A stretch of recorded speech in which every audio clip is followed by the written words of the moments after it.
Okay, we're here for Sister Wife, teen sex talk.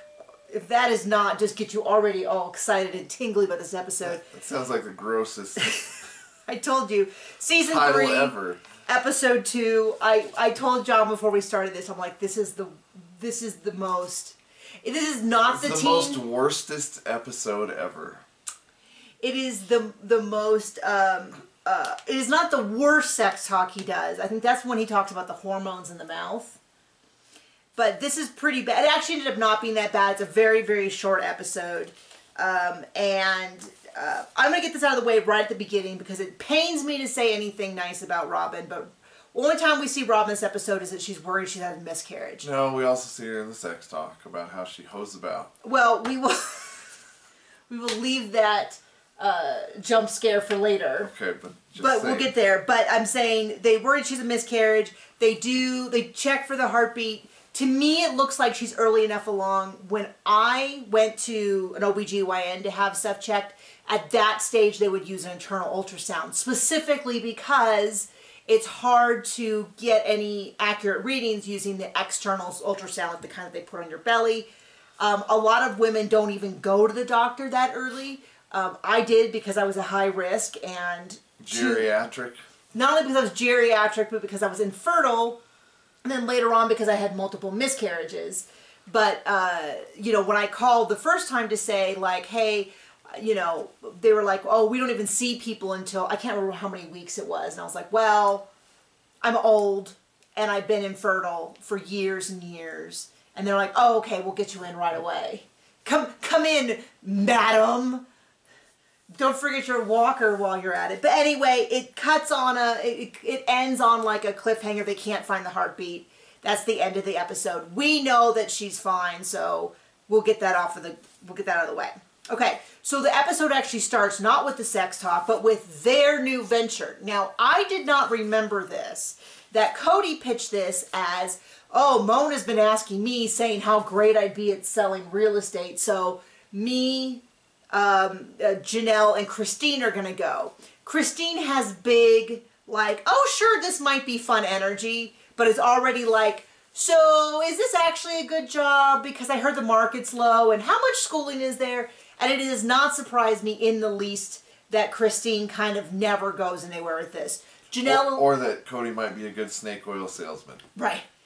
Cody, as far as I remember, never does anything else. Like, I remember... I've seen a lot of people talk about Christine sort of flaking out on being a real estate agent, but I don't remember Cody ever doing anything. I mean, it's clear that once he got the TV show, he was done working, other than fun stuff. Now, this is my opinion on his gun stuff. That's why we need a TV show so I can be done working. You don't work. Oh, I forgot. John. Ridiculous.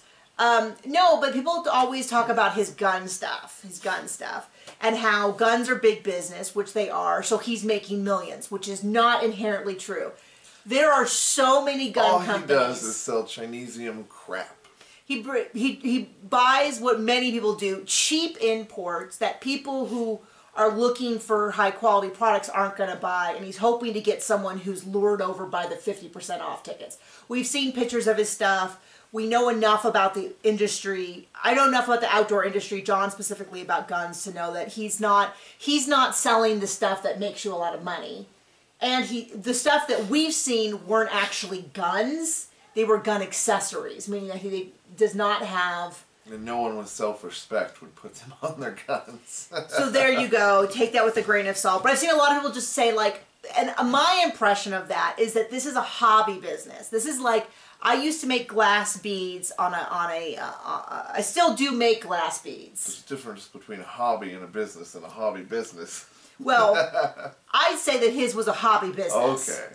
Like, but I'm saying I think it's more of a hobby. I think it's more like he goes hangs out with his friends. He gets to say he sells guns, that he's a, you know, blah, blah, blah. He shoots the breeze with a bunch of other, you know, tough guys. And I'm saying all that, I mean, obviously not everyone who goes to a gun show is scum of the earth. I'm just saying Cody is. And certainly some of them are. And some of them are. That's true of any demographic. But, yeah. I'm not going to lay down some odds on countering. But anyway, my point being that my impression has always been he really sees himself as this entrepreneur, businessman, innovator. And really all he does is he pulls out a bunch of money from the family money and then kind of dicks around. And then I thought occasionally there was somebody else like that in the family who takes all the family money and sinks it into their stupid idea. Gosh, I don't know. Birds of a feather, maybe? Maybe soulmates? My sister wife's closet? I know. I know. But he considers himself this mogul, and so I think he pulls out money and he's lucky if he breaks even. And he's always got some excuse. And then whenever he's questioned on it, he's the man of the family. I mean, he can't even get his cameos to seem to do much. But anyway, my point being, I don't even know what my point was. Oh, if anyone gets blamed for being a huge old flake, it's Cody, who comes in and goes, yeah, Mona's been practically begging us to join her practice because she just can't stop saying how great I'd be at real estate. I bet you what she said was, being on TV. Yeah, right.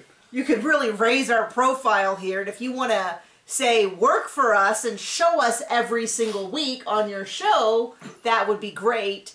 And maybe she even pitched that they could have some sort of flipping show or something. I mean, anyone with half of a brain is thinking... So nobody on this show. No one on this show. But anyone with half a brain should be thinking, I'm on TV every week. How can I make this...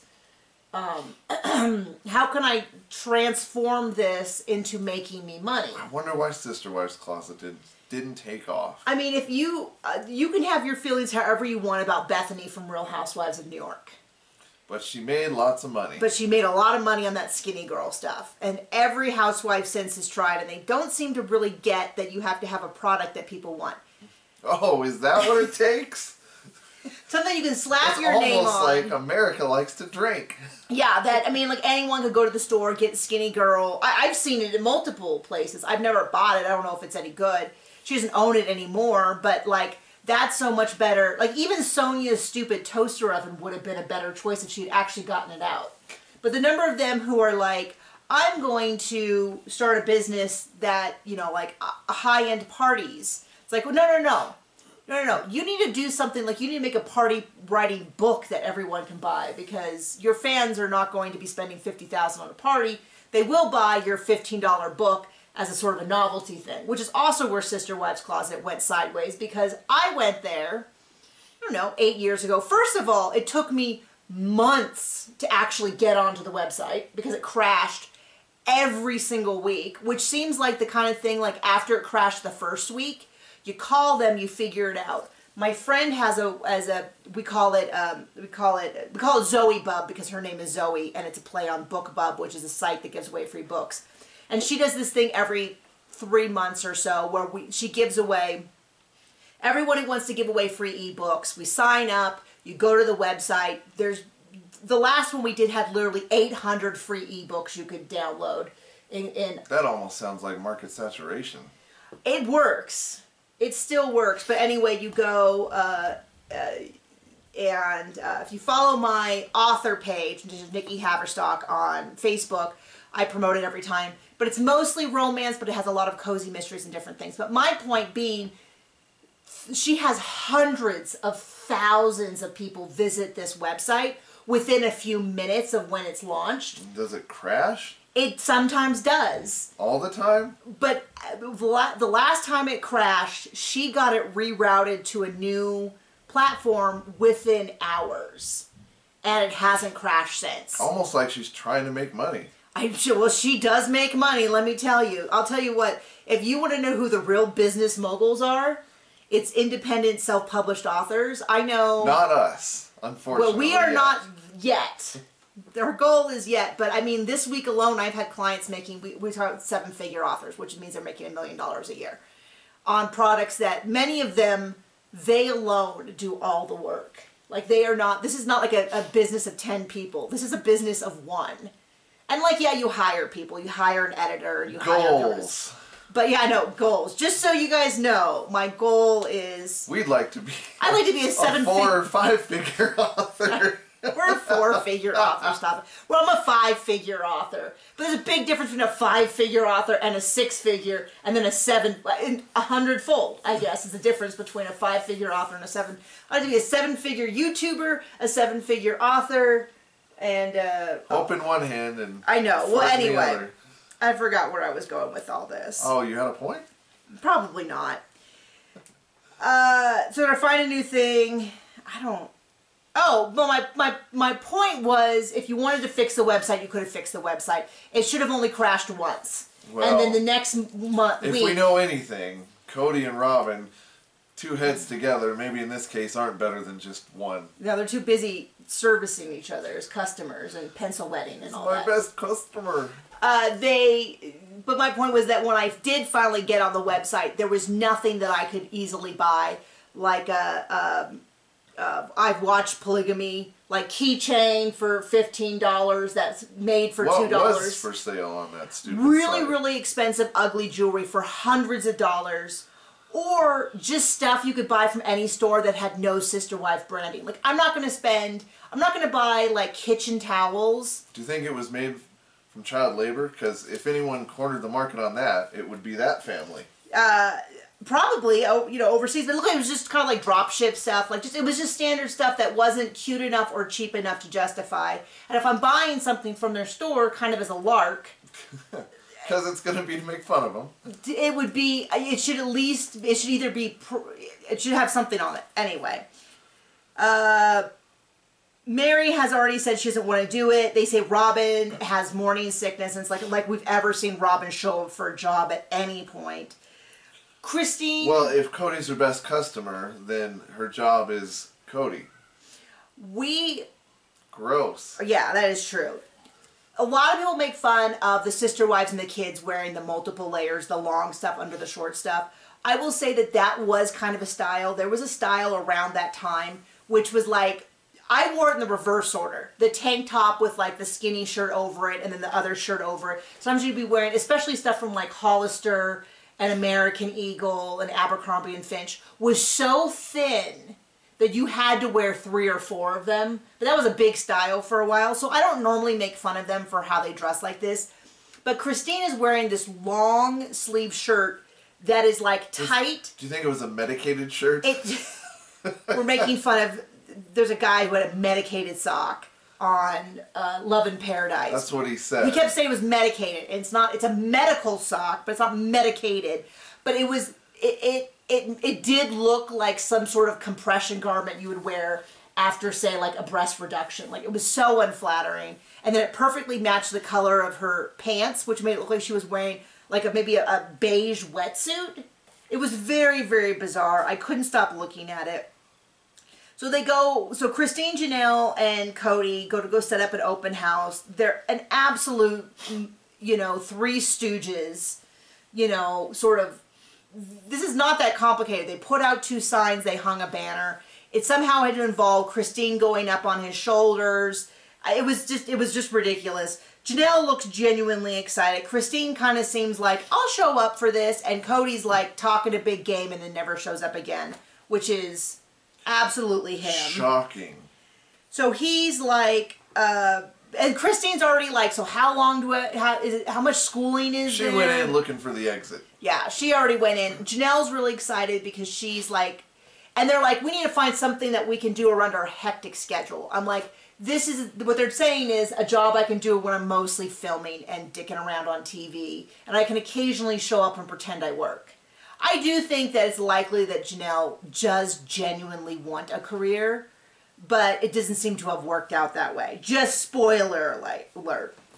Then they have the big exciting highlight of the episode, which is what they say is the teens are going to go on a group date, which they later say it's not a group date. It's just a group of kids hanging out. But Cody figures they should sit down and have a discussion, and the kids are like, oh, like rolling their eyes big time. He's like, I don't want you sexual until the end of high school, and preferably until you're married. And the kids are kind of like, all of them but Mary's child, who now goes by Leo. Leo says, I'm the only one in the group who hasn't kissed. I'm the only one in the group who wants to go into polygamy. blah, blah, blah. Turns out that's a lie. Well, I don't know if it's a lie so much as not a full understanding of where they were going to end up. But almost like their kids. Yes. And so, which is fine. Many of us had big ideas about what we thought our lives was going to be at like 15, 16, 17. That did not work that way. For instance, I can't even keep a straight face. I was going to make some joke about who I was going to marry, but I don't even want to put that out there as a joke. Well, my life turned out a lot better. Aw, aren't you sweet? No, I'm lucky. Well, I did think I was going to have a lot more kids than I did, but that was not by choice. that ain't in the cards. That just didn't happen for us. But the point is, all of the rest of the kids, there's none of Robin's kids are there, which makes sense because the youngest is not. Because segregation, not quite. She's got to protect her kids from the rest of the family because she doesn't want to assimilate. I do wonder, now Dayton is younger enough of the other kids to where there's a natural break between the kids that were present and him. But I do kind of feel like there's a certain amount of, even if he was the right age, even if Aurora was the right age, that, yeah, this whole discussion where the wives say things like, we want you to make your own choices, we want you to be smart, that she would have, like, put no, like, that is not what you're going to say in front of my kids. That makes me think that there's a little bit of that. But regardless, Dayton is the oldest of her children, and he is several years younger than these kids, so they were not present. And Cody's doing a lot of, like, you shouldn't be sexual, and then Robin's a little bit like, no sex, go be polygamous. And Christine is and Robin's like, yes, we want them to be polygamous, and Christine is a little bit, I'd say middle of the line, because she's a little bit more like...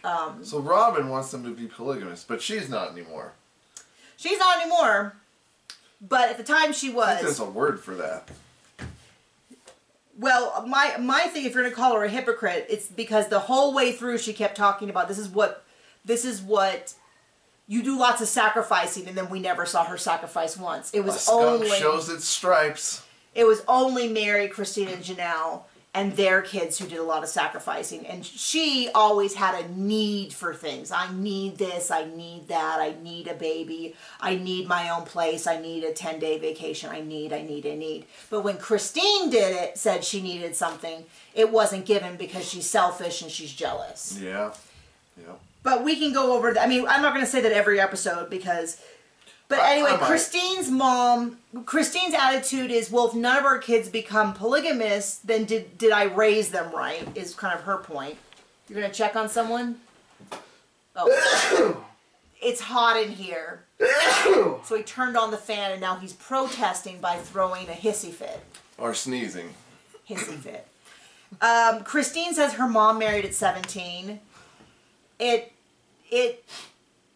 Which is very sad. She felt like she never grew up, so she wants them to kind of maybe like date, have fun before they settle down. Get to the part where Maddie calls Robin a hoe. Hold on. Let's get there. Logan has mouth sores all over the place, and then he's like, well, I've kissed people, and it's like...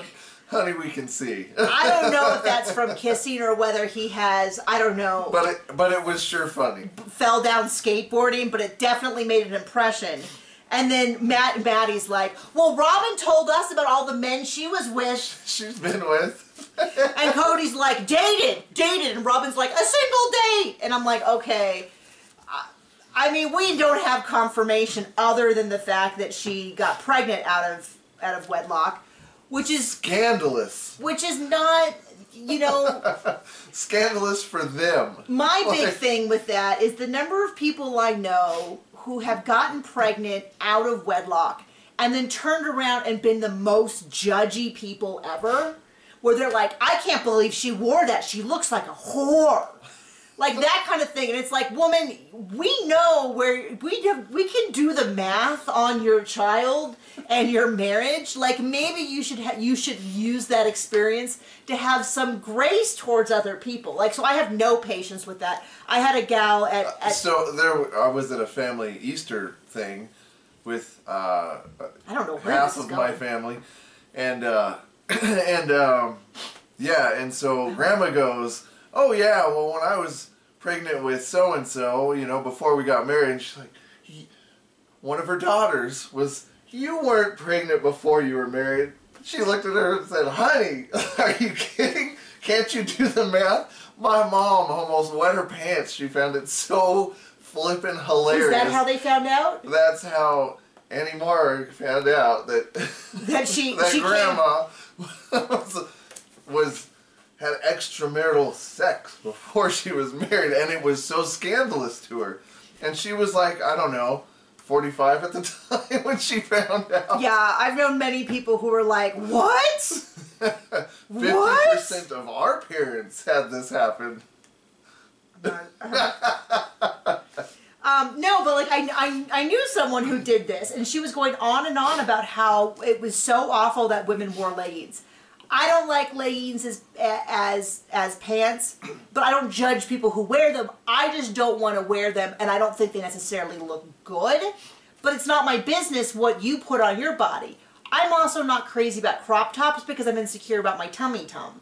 So like when I see it, I go, oh, crop tops. But I don't go, oh, crop tops. I'm going to now make assumptions on her moral character, and I can objectively say that sometimes those outfits look really, like, from a stylistic point, they look good. I just have my things about them. But this woman was going on and on Facebook, of course, about how scandalous and impure and immoral and unchristian they were. And I thought, you just told me that her current husband at the time, who was her second husband, they got married because she was pregnant. And I thought, you were 35 at the time.